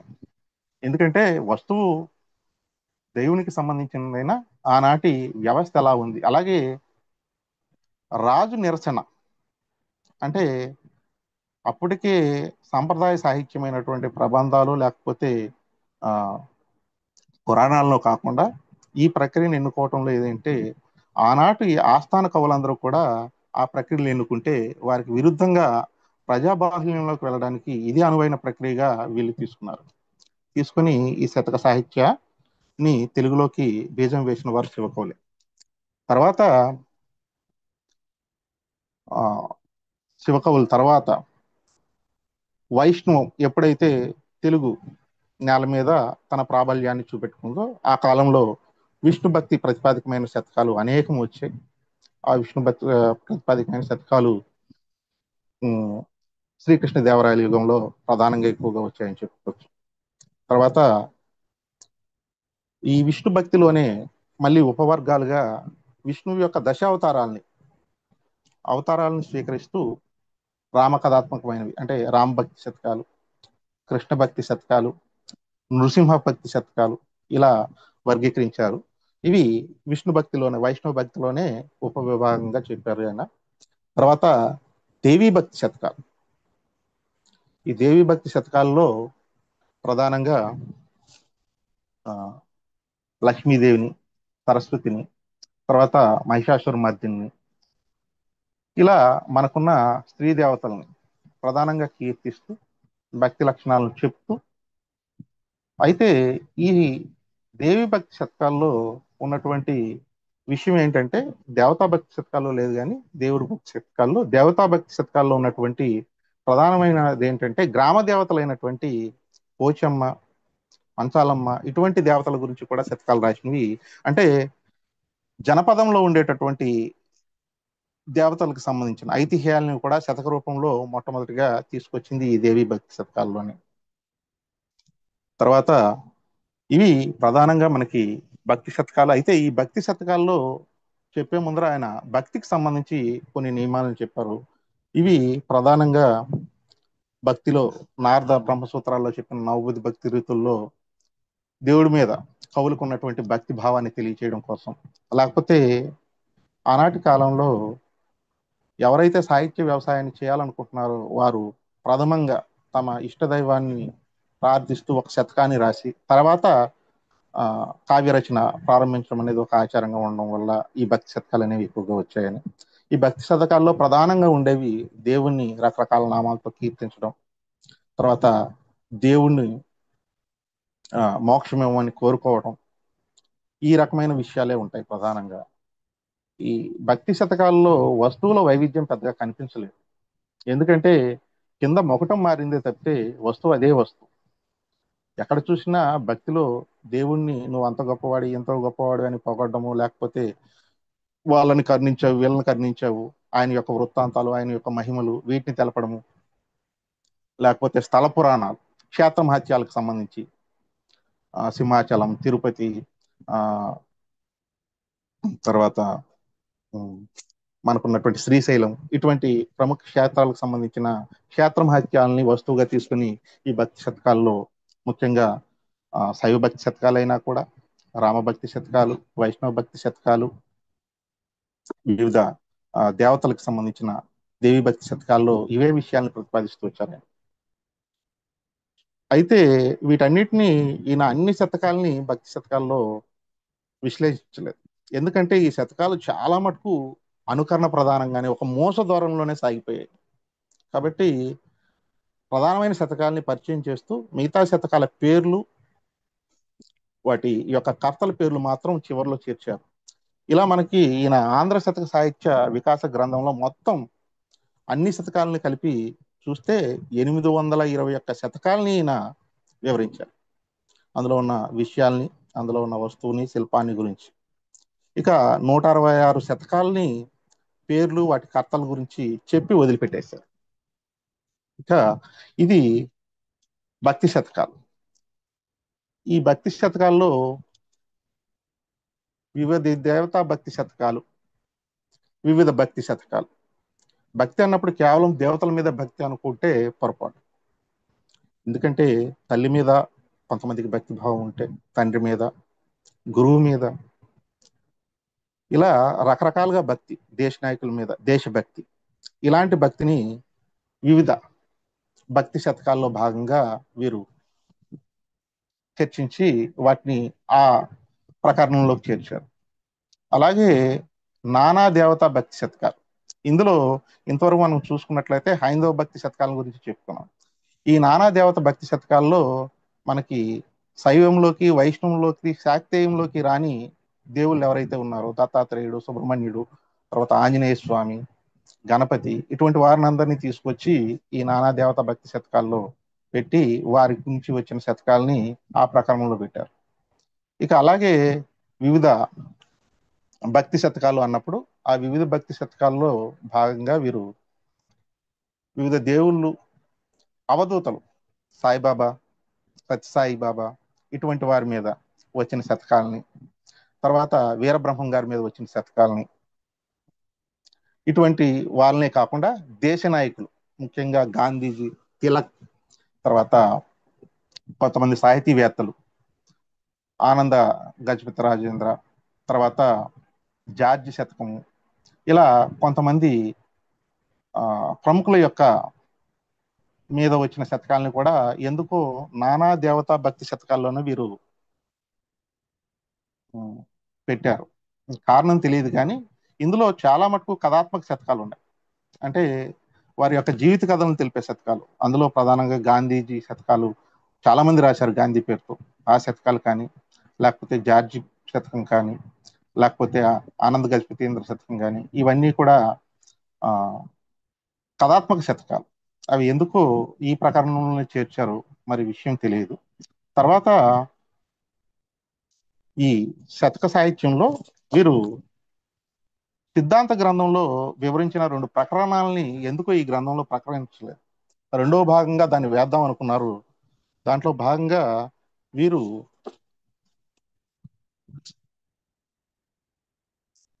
శతక వాంగ్మయము, సమకాలీన సాంఘిక జీవనము అనే ఒక ప్రకరణాన్ని, శతక కవుల వైశిష్ట్యము అనే ఒక ప్రకరణాన్ని, ఈ రెండింటినీ ఈ గ్రంథంలో చేర్చలేదు. దాన్ని రెండో భాగంగా వేయాలనుకున్నారు. అది కార్యరూపం దాల్చక ముందే ఆయన మరణించారు. అయితే ఇక ఈ భక్తి తర్వాత ప్రధానంగా వివిధ దేవతా భక్తి శతకాలు అయిపోయిన తర్వాత వీరు తీసుకున్నది తాత్విక శతకాలు. ముఖ్యంగా ఈ తాత్విక శతకాలు అంటే భక్తిలోనే ఒక భాగం అనే పేరు చాలా మందికి ఉంది. కానీ భక్తికి తాత్విక శతకాలకి ఉన్న ప్రాథమిక భేదాన్ని ఈయన వివరించారు ఈ గ్రంథంలో. భక్తి శతకాల్లో ప్రధానంగా దేవుణ్ణి చేరుకోవడానికి లేకపోతే మోక్షానికి భక్తే మార్గం అని చెప్తే, లేదు, మోక్షాన్ని చేరుకోవడానికి జ్ఞాన మార్గమే ప్రధానం అని చెప్పేది ఈ తాత్విక శతకాలు. ఈ తాత్విక శతకాల్లో మనకి అనేకమైనటువంటి తాత్విక చింతనాపరుల యొక్క ఆలోచనల్ని వీరు శతక రూపంలో తీసుకొచ్చారు. అందులో అద్వైత సిద్ధాంతానికి సంబంధించి శంకరాచార్యులు, రామానుజాచార్యులు విశిష్టాద్వైతంలో చెప్పిన సిద్ధాంతాలు, మాయావాదానికి సంబంధించిన సిద్ధాంతాలు, జీవుడు, పిండోత్పత్తి క్రమము, తర్వాత సాధకుని లక్షణాలు, యోగ రహస్యాలు, ఇటువంటి విషయాలు, అలాగే షడ్దర్శనాలకి సంబంధించి సాంఖ్య, యోగ, న్యాయ, వైశేషిక, ఉత్తర మీమాంస, పూర్వ మీమాంస, వీటికి సంబంధించిన దర్శన శాస్త్రానికి సంబంధించిన అంశాలు కూడా ప్రధానంగా ఈ తాత్విక శతకాల్లో ప్రధానంగా. అలాగే తాత్వికమైనటువంటి ఆధ్యాత్మిక గురువుల యొక్క జీవిత విశేషాలను కూడా ఈ శతకాల రూపంలో, ఈ శతక ప్రకారంలో వారు చేర్చారు. ఈ తాత్విక శతకాల తర్వాత నీతి. ఈ నీతి శతకాల్లో మనకి మొట్టమొదటిగా కనిపించేది బద్దెని యొక్క సుమతి శతకం. ఆయనే నీతి శాస్త్ర ముక్తావళి అని కూడా రాశాడు. దాంట్లో రాజనీతికి సంబంధించిన నీతి విధానాలను ప్రధానంగా ఉన్నాయి. అలాగే సంస్కృతంలో ఉన్న సుభాషితాలు ఏవైతే ఉన్నాయో భరద్వాజ రచించినవి, ఇవి, తర్వాత భాస్కర, కుమార, కుమారి, ఇటువంటి అనేక రకమైనటువంటి నీతి శతకాలు ఉన్నాయి. ఈ నీతి శతకాల్లో మనకి ప్రధానంగా వ్యక్తి ఒక మనిషిగా ఉన్నప్పుడు అనుసరించవలసిన నీతి, మానవతత్వం, మానవత్వం, దానికి సంబంధించి సామాజికుడిగా ఉన్నప్పుడు అతను ఎటువంటి నీతి మార్గంలో ఉండాలి, సామాజిక నీతి, రాజకీయ పరుడుగా ఉన్నప్పుడు రాజనీతి ఏ విధంగా ఉండాలి, ఒక గృహస్థుడిగా ఉన్నప్పుడు గృహనీతి, స్త్రీలకు సంబంధించి బాలికలకి ఉండాల్సిన నీతి లక్షణాలు, ఇటువంటి అందులో కూడా పలు రకాలుగా వర్గీకరించుకుంటూ ఈ నీతికి సంబంధించిన అనేక శతకాలని ఆయన ఈ ప్రకరణంలో వివరిస్తూ వెళ్ళారు. అయితే ఇందాక వివిధ భక్తి శతకాలు అని చెప్పినప్పుడు ఆ వివిధ భక్తి శతకాల్లో ఒక ప్రధానమైన విషయం ఏంటంటే, భక్తి అన్నప్పుడు కేవలం మనం దేవతా భక్తి, లేకపోతే మాతృభక్తి, పితృభక్తి, దేశభక్తి అనే చెప్పుకున్నాం. ఇక్కడ కొంతమంది కవులు అన్యమతాలైనటువంటి క్రైస్తవ మతం, తర్వాత మహమ్మదీయ మతం, వాటికి సంబంధించిన శతకాలు కూడా ఈ వివిధ దేవతా భక్తి శతకాల్లో ఈయన చేర్చారు. దాంట్లో యేసుక్రీస్తు శతకం, బాలయేసు శతకం, క్రైస్తవ మిత్ర శతకం అనేటటువంటివి క్రైస్తవ మతానికి సంబంధించి వాటి విషయాల్ని ప్రబోధించేటటువంటివి. అలాగే రసూల్ ప్రభు శతకం, అల్లా మాలిక్ శతకం, సకుడా శతకం అనేటటువంటి శతకాలు ముస్లింలు అల్లా యొక్క సిద్ధాంతాలని ప్రతిపాదించే, భక్తి భావాన్ని వ్యక్తీకరించే శతకాలను కూడా వీరు ఈ సిద్ధాంత గ్రంథంలో పొందుపరిచారు. ఇక నీతి తర్వాత ప్రధానంగా చెప్పుకోవాల్సింది అధిక్షేప శతకాలు. ఈ అధిక్షేప శతకాలు ప్రధానంగా వ్యాజస్థుతి, లేకపోతే వ్యాజ నింద, ఈ రూపాలు మనకు కనిపిస్తున్నాయి. ఈ శతకాల్లో మనకి భక్తి శతకాల తర్వాత తాత్విక శతకాలు, నీతి శతకాలు కంటే ఎక్కువగా ఏ శతకాలు కనిపిస్తున్నాయి ఈయన ఆంధ్ర శతక సాహిత్య వికాసంలో అంటే ఈ అధిక్షేప శతకాలు అనే చెప్పొచ్చు. ఈ అధిక్షేప శతకాల్లో ప్రధానంగా ఆనాడు కవి చౌడప్ప కావచ్చు, తర్వాత విశ్వనాథ, ఇటువంటి వారు తమ శతకాలను చెప్పినప్పటికీ ఆధునికంగా వచ్చేటప్పటికి శ్రీశ్రీ గారి సిరిసిరిమొవ్వ, తర్వాత విశ్వనాథ యొక్క పంచవింశతి, ఇవన్నీ ఆధునిక సాహిత్యంలో వచ్చిన ప్రముఖ అధిక్షేప శతకాలుగా మనకు కనిపిస్తున్నాయి. వీటిలో సమకాలీన సామాజిక జీవనము, ఆనాటి సమకాలీన సాంఘిక, రాజకీయ, ఆర్థిక, సాంస్కృతిక విషయాల్ని వీరు వ్యంగ్యంగా వివరించిన తీరు మనకి గోచరిస్తుంది. ఇవన్నీ కూడా అధిక్షేప శతకాలు అనే ప్రకరణంలో పేర్కొనడం జరిగింది. తర్వాత హాస్య శతకాల్లో మనకి 4 శతకాలనే వీరు పేర్కొన్నారు. కర్త పేరు తెలియని పొగచొట్ట శతకం, తర్వాత పకోడీ శతకం, విసనకర శతకం, చీపురుపుల్ల శతకం అనే శతకాలను 4టినే వీరు పేర్కొన్నారు. తర్వాత శృంగార శతకాలు. శృంగారం అనగానే భారతీయ శృంగార శాస్త్రానికి సంబంధించి 2 రకమైన వాదాలు ఉన్నాయి. సంభోగ శృంగారం, వియోగ శృంగారం అని. అందులో సంభోగ శృంగారానికి సంబంధించి నా విషయాలనే ప్రధానంగా వస్తువుగా గ్రహించి అది దేవతలకు సంబంధించిన సంభోగ శృంగారానికి సంబంధించిన విషయాలనే ఈ శృంగార శతకాల్లో ఎక్కువగా చెప్పారు. అమల శృంగారం లేకపోతే వియోగ శృంగారానికి సంబంధించిన శతకాలు మనకు పెద్దగా లేవు. దీంట్లో గోరంట్ల మాధవ శతకము, ఆ కామిని శతకము, వారకాంత శతకము, కీరవాణి శతకము, ఇలా పలు శతకాలు. ఇవన్నీ కూడా ముఖ్యంగా ఒకప్పుడు మొదటి కాల దశలో దేవుళ్ళ యొక్క దివ్య ప్రణయాన్ని, ముఖ్యంగా కృష్ణుడి వృత్తాంతాన్ని, కృష్ణుడు గోపికలు, తర్వాత వెంకటేశ్వరుడు అల్మేల్ మంగ, తర్వాత ఈశ్వరుడు పార్వతీదేవి, తర్వాత రావిపాటి త్రిపురాంతకుడు అంబికా శతకమని దేవి భక్తి శతకంగా కనిపిస్తున్నప్పటికీ అది కూడా శృంగార శతకం. ఈ శతకాల్లో ప్రధానంగా శృంగార భావాన్ని తెలపడమే ప్రధానంగా కనిపిస్తుంది ఈ శతకాలని.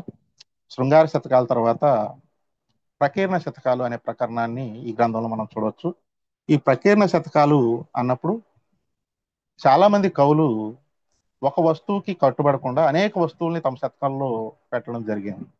అంటే అనేక విషయాలు, మొదటి 10 పద్యాలు భక్తికి సంబంధించినవైతే, తర్వాత ఒక 10 పద్యాలు నీతికి సంబంధించినవైతే, తర్వాత ఒక 10 పద్యాలు సమకాలీన సమాజానికి సంబంధించినవి, ఇలా రకరకాల విషయాలకు సంబంధించిన విషయాలన్నీ ఒకే శతకంలో ఉంటే వాటిని ప్రకీర్ణ శతకాలు అంటాం.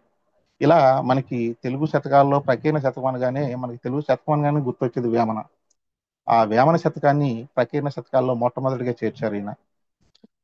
తర్వాత వేమన ప్రతిపాదించిన అనేక విషయాల్ని చాలా విశ్లేషణాత్మకంగా వివరించిన తీరు బాగుంది.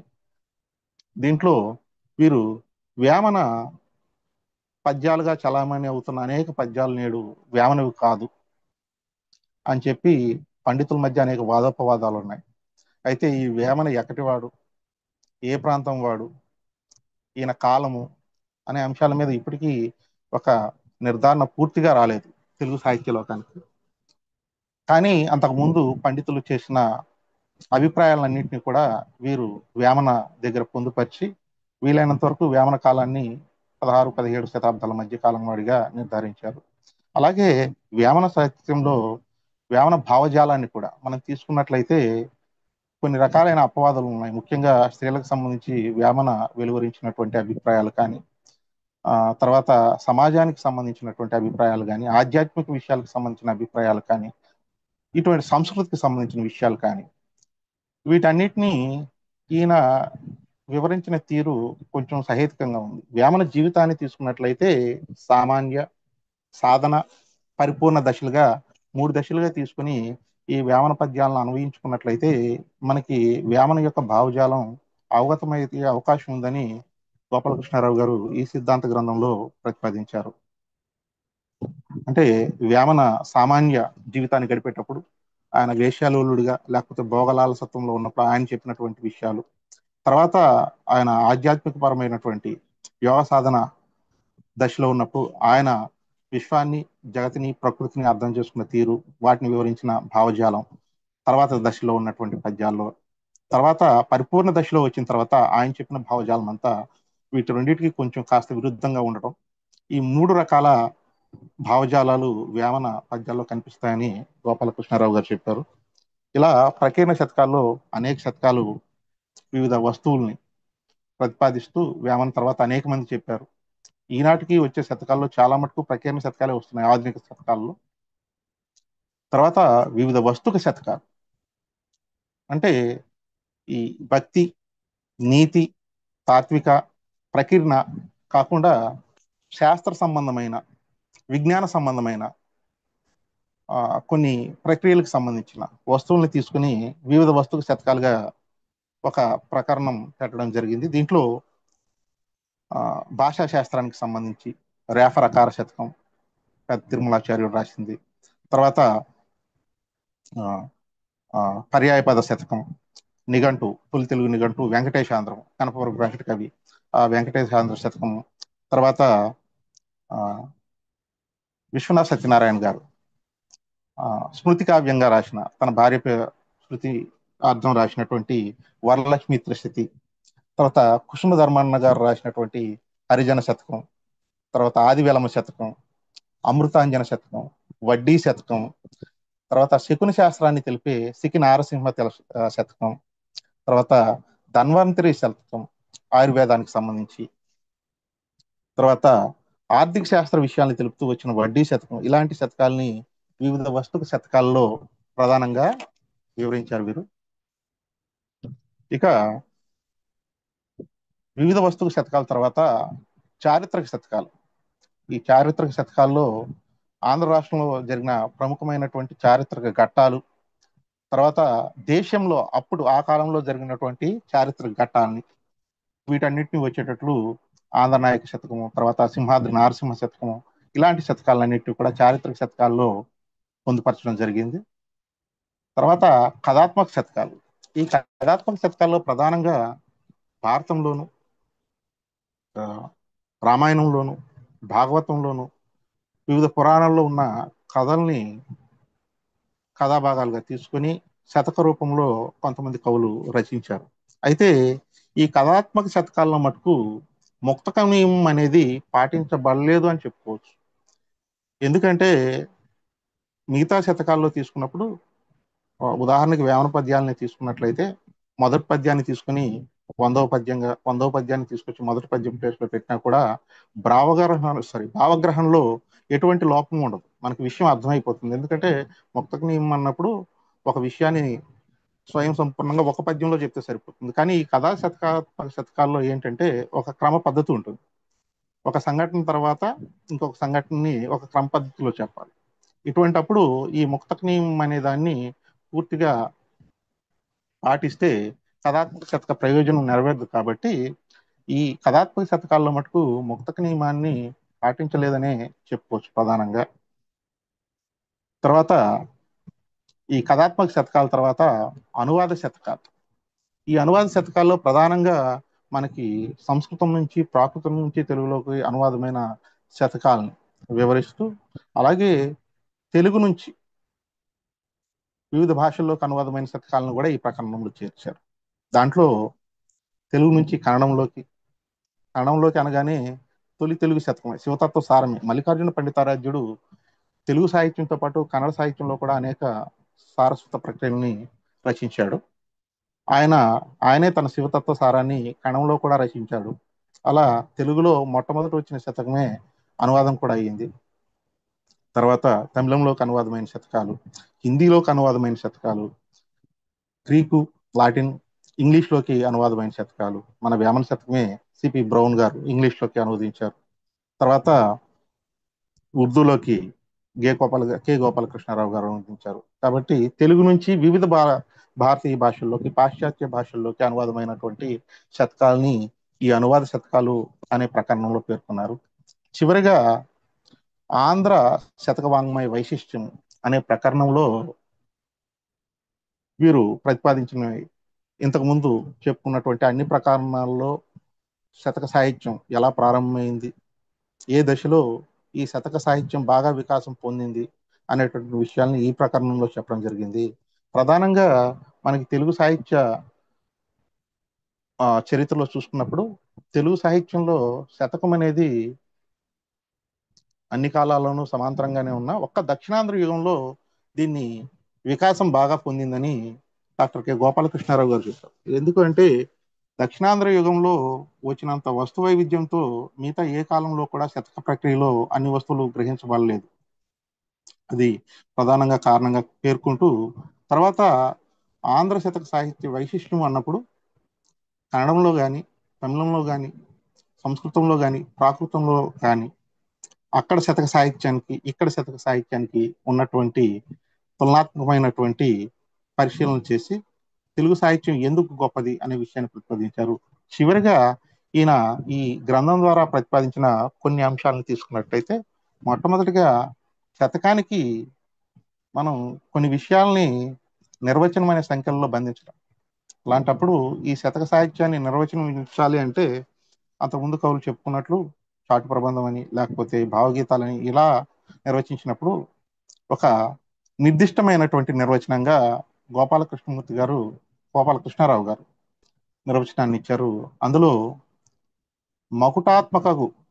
మగు శతముక్తక సముచ్చయమే శతకం. మగు శత ముక్తక సముచ్చయమే శతకం అంటే మకుట నియమం పాటించబడుతూ 100 పద్యాలకు పైగా ఉండి ప్రధానంగా ముక్తక నియమం పాటించేటటువంటి కావ్యాన్ని శతకంగా పరిగణించవచ్చు అనే ఆయన నిర్వచనం చాలా సహేతుకమైనదిగా మనకు కనిపిస్తుంది. తర్వాత ఈయన ప్రతిపాదించిన మరొక విషయం ఏంటి అంటే, మామూలుగా సాహిత్య చరిత్రల కంటే కూడా చరిత్రకారులు చరిత్రని నిర్మించుకునే క్రమంలో ఆధారాలుగా సాహిత్యాన్ని ఎప్పుడు కూడా ద్వితీయ శ్రేణి ఆధారాలుగానే తీసుకుంటారు. ఎందుకంటే ఈ సాహిత్యానికి సంబంధించి, ముఖ్యంగా ప్రాచీన సాహిత్యానికి సంబంధించి కవులు లౌకిక విషయాల కంటే అలౌకిక విషయాలను ఎక్కువగా చెప్పడంతో వాటిలో అతిశయోక్తులు, ఒకవేళ లౌకిక విషయాలను చెప్పినా కూడా అందులో ప్రధానంగా అతిశయోక్తులు ఎక్కువగా ఉండడం, వర్ణనలకి పెద్దపీట వేయడం జరుగుతుంది. దీంతో ఎప్పుడు కూడా సాహిత్య గ్రంథాలని ద్వితీయ శ్రేణి ఆధారాలుగానే తీసుకుంటూ చరిత్రను నిర్మించుకోవడానికి ప్రధానంగా శాసనాలని, ఇప్పుడు భాషని, కోటల్ని, నాణ్యాలని వీటినే తీసుకుంటారు. అయితే సామాజిక చరిత్ర నిర్మించుకునే క్రమంలో మిగతా సాహిత్య ప్రక్రియల కంటే కూడా శతక సాహిత్యం ఎంతో అనువైందని వీరు ప్రతిపాదించిన ప్రతిపాదన.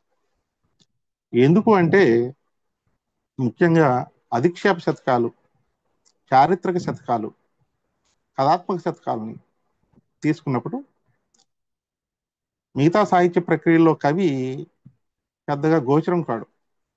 కానీ ఈ శతక సాహిత్యంలో ఆత్మాశ్రయత్వం ప్రధానంగా ఉంటుంది కాబట్టి ఈ అధిక్షేప శతకాల్లో ఆనాటి సమకాలీన సామాజిక పరిస్థితుల్ని ప్రధానంగా ప్రతిబింబించే విధంగా ఈ శతకాలు రాయడం బట్టి ఆనాటి సమాజంలో ఉన్నటువంటి ఆర్థిక అసమానతలు ఎలా ఉన్నాయి, సాంస్కృతికమైనటువంటి భేదాలు ఎలా ఉన్నాయి, తర్వాత రాజకీయ పరిస్థితులు, మత పరిస్థితులు, ఇటువంటి విషయాలు, ప్రజల జీవన విధానం, ఆచారాలు, వ్యవహారాలు తెలుసుకోవాలనేటువంటి ఉన్నప్పుడు సామాజిక జీవిత చరిత్రని తెలుసుకోవాలంటే మటుకు ఈ శతకాలే చాలా అనువైనవి, వీటిని ప్రథమ స్థాయి ఆధారాలుగా స్వీకరించవచ్చు.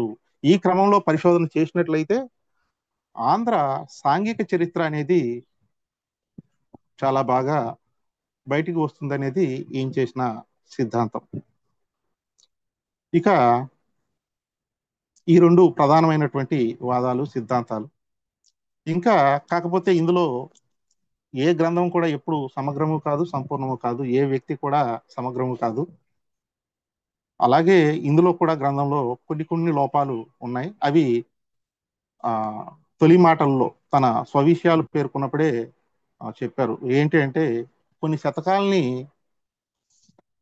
ముఖ్యంగా కథాత్మక శతకాలను చాలా మటుకు వివిధ దేవతా భక్తి శతకాల్లో కలిపేయడం జరిగింది. అలాగే రెండు భాగాల్ని శతక వాంగ్మయ సమకాలీన సాంఘిక జీవనము అనే ప్రకరణాన్ని, శతక కవుల వైశిష్ట్యము అనే దాన్ని ఈ గ్రంథం నుంచి తీసివేయడంతో ఇది కాస్త అతుకులు బంతలాగా పొంతన లేకుండా అక్కడక్కడ గ్రంథాన్ని చదివేటప్పుడు మనకు అనిపిస్తుంది. అంటే ఒక భాగానికి ఇంకొక భాగానికి మధ్య సమన్వయం కనిపించదు, అది ఒక లోపం. తర్వాత కొన్ని ప్రధానమైనటువంటి శతకాలు ఎందుకు మరి ఈ దగ్గరగా 1000 శతకాలను పరిశీలించిన వీరి దృష్టికి రాకపోవడం, మరి ఈ గ్రంథంలోకి ఎక్కకపోవడం కారణం ఏంటో తెలియదు. కానీ అందులో ప్రధానమైనది మనకి కాళికాంబ సప్తశతి, వీరబ్రహ్మేంద్ర స్వామి గురించి వచ్చిన శతకాలని ఏం చెప్పారు. కానీ వీరబ్రహ్మం గారు చెప్పినటువంటి కాళికాంబ సప్తశతి ఎందుకో ఈ ఆంధ్ర శతక సాహిత్య వికాసంలో దానికి స్థానం దొరకలేదు. విషయం ఏమిటో తెలియదు. మరి అది లేకపోతే రెండో ప్రకరణంలో సపరేట్ గా వేద్దాం అనుకున్నారో ఏమో తెలియదు. ఈ ప్రకరణంలో, ఈ గ్రంథంలో అయితే అది రాలేదు. ఇక కొన్ని అన్వయం లేకుండా వచ్చినటువంటివి. తర్వాత కొన్ని శతకాలని వివిధ వస్తుకు శతకాల్లో కాకుండా ఉదాహరణకి వావికొలను సుబ్బారావు గారి టెంకాయ చెప్పు శతకము, తర్వాత ఆరోగ్య చింతామణి, ఆరోగ్య కామేశ్వరి, ఇటువంటి శతకాలని వివిధ వస్తుకు శతకాల్లో కలపకుండా వాటిని తీసుకువెళ్ళి కథాత్మక శతకాల్లో కలిపేశారు. అది ఎందువలనో తెలియదు, అది ఒక లోపంగా కనిపిస్తుంది. అవి కూడా ఆ ప్రకరణంలోకి ఇమడనిటువంటి శతకాలు, ఆ శతకాలను తీసుకెళ్లి ఆ ప్రకరణంలో కలిపేయడం జరిగింది. సో ఇది మొత్తంగా చూసుకున్నట్లయితే ఆంధ్ర శతక సాహిత్య వికాసము గ్రంథంలో డాక్టర్ కె గోపాలకృష్ణారావు గారు ప్రతిపాదించిన విషయాలు ఇవి. ఇందులో నా పరిశోధనకు సంబంధించి నేను పరిశీలించిన విషయాలన్నింటినీ పూర్తిగా వెల్లడించానని అనుకుంటున్నాను. పూర్తిగా కాదు, సంక్షిప్తంగానే వెల్లడించాను. ఇందులో ఏమైనా లోపాలు ఉంటే ఉండొచ్చు, వాటిని ఉంటే మన్నిస్తారని తెలియజేసుకుంటూ ఈ అవకాశాన్ని ఇచ్చిన అర్సం వారికి, అలాగే ఈ డాక్టర్ కె గోపాలకృష్ణారావు గారి జీవిత విషయాల్ని నాకు అందించిన డాక్టర్ మేడిపల్లి రవికుమార్ గారికి, తర్వాత ఆంధ్ర శతక సాహిత్యానికి సంబంధించిన వివిధ పుస్తకాలని అడిగిన వెంటనే అందించిన డాక్టర్ పిసి వెంకటేశ్వర్లు గారికి నా యొక్క ప్రత్యేక ధన్యవాదాలు తెలుపుకుంటూ నా యొక్క ప్రసంగం ముగిసిందని అధ్యక్షుల వారికి తెలియజేస్తున్నాను. ధన్యవాదాలు మిత్రమా అశోక్ గారు. దాదాపు 1 గంట 20 నిమిషాలు మంచి ప్రసంగం చేశారు. గోపాలకృష్ణరావు గారి శతక సాహిత్య వికాసం అనే దాని గురించి మాకు సమగ్రంగా పరిచయం చేశారు. ఎలాంటి సౌకర్యాలు లేని రోజుల్లో పరిశోధన చేసి ప్రామాణికమైనటువంటి గ్రంథాన్ని అందించారు అని మీరు ఆయన ప్రసంగాన్ని మొదలుపెట్టి ఆయన జీవితాన్ని పరిచయం చేశారు. ఆ జీవిత పరిచయం అయిన తర్వాత ఆయన 900 ఏళ్ల చరిత్ర కలిగినటువంటి తెలుగు శతక వాంగ్మయాన్ని ఎలా పరిశోధించారో చెప్పుకుంటూ వచ్చారు. శతకం సంప్రదాయ ప్రక్రియ అయినా కూడా అందులో ప్రజాస్వామ్య లక్షణాలు ఉన్నాయని చెప్పేసి మీ అభిప్రాయంగా మీరు చెప్పారు. అలాగే శతకం సజీవ సాహిత్యం అనేటువంటి అభిప్రాయం కూడా మీరు చెప్పారు. ఇప్పటికి కూడా శతకాలు వస్తూనే ఉండటమే శతకం యొక్క గొప్పతనం అని మీరు భావించారు. శతకానికి ఏ వాదానికి చెందిన వాళ్ళైనా శతకం రాశారు అనే శ్రీశ్రీ లాంటి వాళ్ళని ఉదాహరించారు. గోపాలకృష్ణరావు గారి పుస్తకంలో శతక వాంగ్మయ స్వరూపము, ప్రారంభ దశ, వికాసము, వర్గీకరణ వంటివి చేశారని మీరు మాకు తెలియజేశారు. ఆయన వస్తువును ఆధారంగా పెట్టుకొని శతకాలను వర్గీకరించారు అని తెలియజేశారు. ఒక వస్తువు మీద వచ్చినటువంటి శతకాలను చారిత్రక క్రమంలో అధ్యయనం చేశారు అని మీరు గుర్తించారు. ఆయన శతక వ్యాఖ్యాన విధానము వర్ణనాత్మక పద్ధతిలో కొనసాగింది అని మీరు చెప్పారు. తర్వాత శతకాలు తెలుగుకు మాత్రమే సంబంధించినవి కావు, అవి సంస్కృతంలో నుంచే తెలుగులోకి వచ్చాయి అని గోపాలకృష్ణరావు గారు చెప్పినట్టుగా మీరు చెప్పారు. శతకాలను భక్తి, తాత్విక, అధిక్షేప, శృంగార, ప్రకీర్ణ, శాస్త్ర, స్మృతి, అనువాద అని అనేక రకాలుగా ఆయన వింగడించి చర్చించారని మీరు మాకు తెలియజేశారు. దక్షిణాంధ్ర యుగంలో ఎక్కువ శతకాలు వచ్చాయని, ఆ యుగంలోనే తెలుగు శతకం చాలా అభివృద్ధి చెందిందని అన్నారు. బహుశా దక్షిణాంధ్ర యుగం వచ్చేటప్పటికి ప్రబంధాలు అరిగిపోయిన రికార్డులుగా తయారు కావడం, గర్భ, బంధ, చిత్ర, మధుర కవితలు గారడీలుగా మారిపోవడంతో బహుశా శతకాలు అప్పుడు బాగా వెలుగొందాయని చెప్పేసి అనిపిస్తుంది. ఆయన వీటన్నింటినీ చర్చించి చివరికి శతకం అంటే ఏమిటంటే ఒక మగటంతో కూడినటువంటి 100 ముక్తక పద్యాల యొక్క సమాహారం అని నిర్వచించారని ఒకటి. రెండవది చాలా విలువైంది, మీరు చెప్పిన పాయింట్లు ఏమిటంటే సామాజిక చరిత్ర రాయడానికి సాహిత్యం కూడా ఒక ఆధారము. సాహిత్యంలో కూడా మిగతా ప్రక్రియల కన్నా, అంటే పురాణ ఇతిహాస ప్రబంధాల కన్నా కల్పన ఎక్కువగా ఉంటుంది కాబట్టి సామాజిక చరిత్ర రచనకు శతకమే విశ్వసనీయమైనటువంటి మొదటి ఆధారం అని గోపాలకృష్ణరావు గారు ప్రతిపాదించినట్టుగా మీరు చెప్పారు.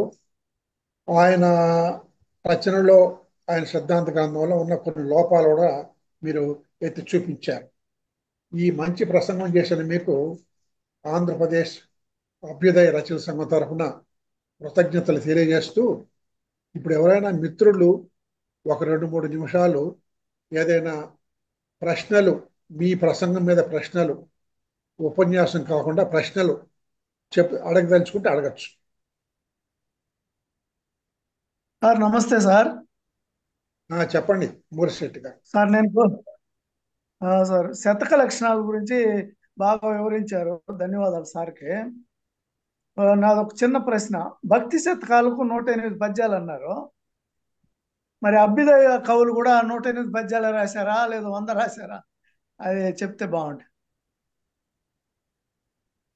350 రాశాడు శ్రీశ్రీ.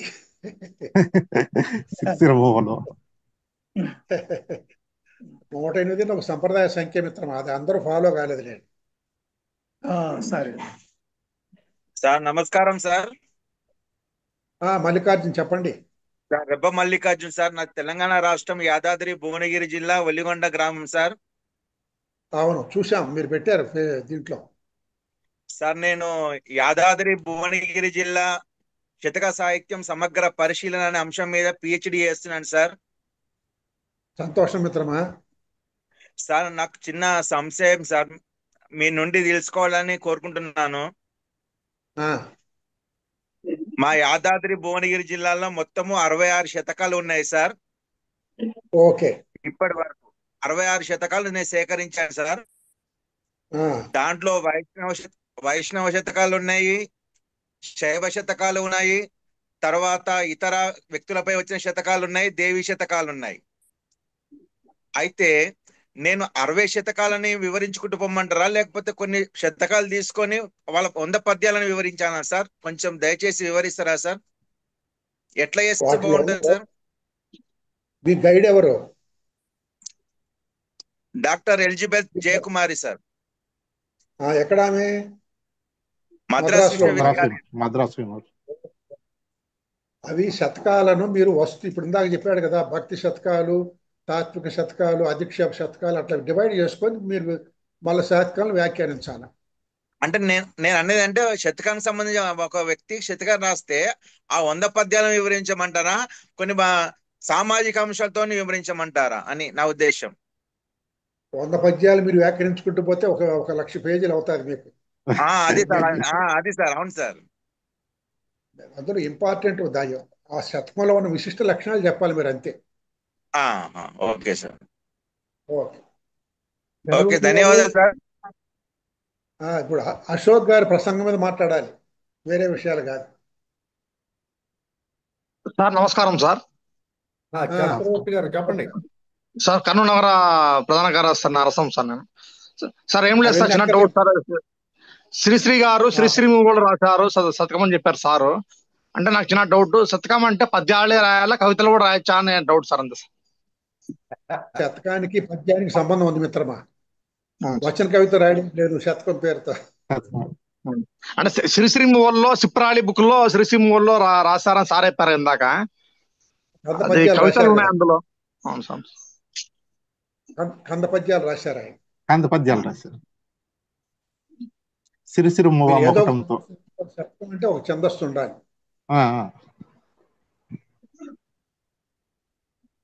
ధన్యవాదాలు. ఇంకెవరు ఉన్నారండి?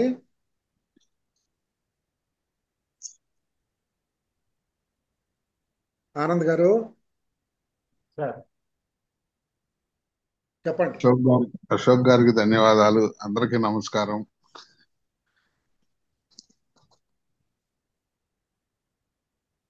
చెప్పండి. ఏం లేదు, ప్రత్యేకంగా అభినందనలు. అశోక్ గారికి మంచి ప్రసంగం శతక సాహిత్యం గురించి ఇచ్చారని చెప్తున్నాను. సరే, రెడ్డి గారు ఏమైనా చెప్తారా?